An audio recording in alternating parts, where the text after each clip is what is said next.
కానీ ఆర్డర్స్ ఇవ్వలేదు. దానికి కారణము మీకు అందరికీ తెలిసే ఉంటుంది ఏంటనేది. స్పెషల్ డిఎస్సి అంతతోడు మనకి ఇప్పుడు చంద్రశేఖర్ మాట్లాడాడు, తర్వాత మాట్లాడదామని నేను అనుకున్నాను, కానీ మాట్లాడాడు. డబ్బులోనే ఉంచుకోండి, నాశనం చేయదు గిరిజన విద్యార్థుల భవిష్యత్తును.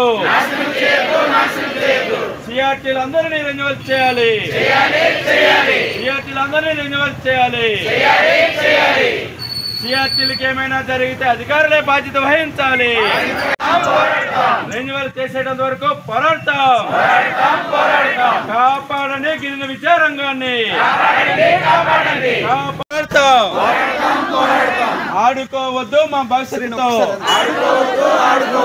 ఆడుకోవద్దు మా జీవితాలతో,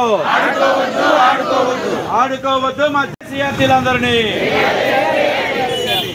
రెన్యువల్ అయ్యేంత వరకు పోరాడతాం, రెన్యువల్ అయ్యేంత వరకు పోరాడతాం, రెన్యువల్ అయ్యేంత వరకు పోరాడతాం.